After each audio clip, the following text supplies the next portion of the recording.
English அது மாதிரி எல்லா மீடியாலும் ஏஎல் சூர்யாவோட பேரை போட்டு வருத்தாங்க. நானே எதிர்பார்க்கல. அது வந்து லைம் லைட்டுக்கு என்ன வந்து நல்லதோ கெட்டதோ I came to Lime light. அப்போ நண்பருக்கு இந்த வீடியோல நான் ஓரளவுக்கு நான் பார்த்த வரைக்கும், அதாவது அவரு சினிமா துறை எனக்கு செட் ஆகுமா அப்படின்னு அவரு அந்த கேள்வியிலையும் கேட்டிருந்தாரு. பாத்தீங்கன்னா அவருக்கு நான் பாக்குறேன் லக்னத்துல ராகுவை பத்தி நம்ம பேசிக்கிட்டே போகலாம். கேது இருக்கு சமசப்த பார்வையாக எங்க மீனத்தில் கேது. அவருக்கு ராசி என்னன்னு பாத்தீங்கன்னா விருச்சிக ராசி, கேட்டை நட்சத்திரம்.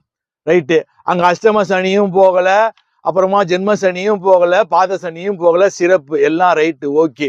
ஆனா அரசு துறையில இருந்தாலும் நண்பர் கொஞ்சம் பெரிய போராட்டத்துல இருக்கிறார். அது எனக்கு தெரியும்.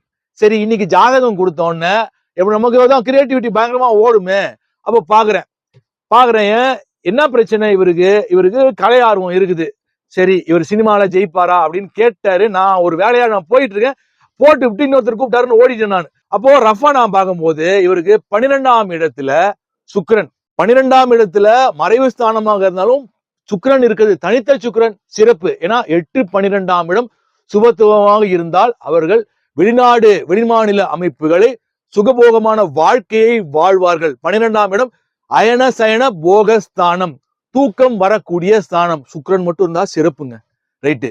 சரி, சுக்கிரன் மட்டும் இருக்காரா பாக்குறேன் வந்து. ஏன்னா விரயஸ்தானம், அதாவது நாம ஒரு ட்ரிப்பு போறோம், ஒரு 2 லட்ச ரூபா நீங்க செலவு பண்ணி போறீங்க. சரி, நீங்க லோனே வாங்கிட்டு போறீங்க. நீங்க வந்து ஒரு 1 லட்ச ரூபா சம்பாதிக்கிறீங்க, 1.5 லட்ச ரூபா சம்பாதிக்கிறீங்க மாசம்.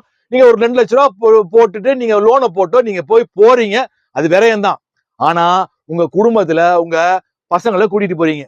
நீங்க வந்து ஒரு சிங்கப்பூர் போறீங்கன்னு வச்சுப்போமே, 2 லட்ச ரூபா செலவு பண்ணி நீங்க வந்து ஒரு 3 நாள் ட்ரிப்பு 4 நாள் ட்ரிப்பு போறீங்க. அப்போ என்ன ஆகுது, உங்க குழந்தைகளுக்கு நீங்க ஒரு இன்பத்தை கொடுக்குறீங்க, மகிழ்ச்சியை கொடுக்குறீங்க. விரயம்தான், அங்க சுக்கிரன் விரயம்தான். ஆனால் அந்த பணம் விரயமாக இருந்தாலும் உங்களுக்கு வாழ்நாளில் மறக்க முடியாத இன்பத்தை கொடுக்குது. அதுதான் சுக்கிரன். ரைட்டு. சுக்கிரன் மட்டும் இருக்காரா பார்த்தேன், இல்ல செவ்வாயும் சனியும் இருக்குது.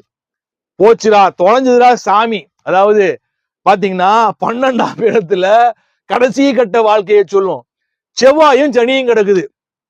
சரி, செவ்வாயும் சனியும் அதாவது சொல்றது பயங்கரமான எதிரிகள், பயங்கரமான யுத்தம் செய்யக்கூடியவர்கள்.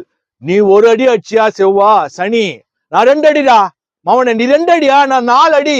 அப்ப மொத்தமா அந்த அடியை எவன் வாங்குறான்னு கேட்டீங்கன்னா நடுவுல இருக்க சுக்கிரன் வாங்குறாரு. அப்போ அங்க பாக்கணும், எனக்கு தான் ரஃபா பார்த்தேன், சுக்கிரன் அஸ்தமனமான்னு பாக்கணும். சுக்கிரன் அஸ்தமனம்னா விரயம் அப்படின்னா எவ்வளவு அடி தாங்குவாரு. சுக்கிரன் வந்து பாத்தீங்கன்னா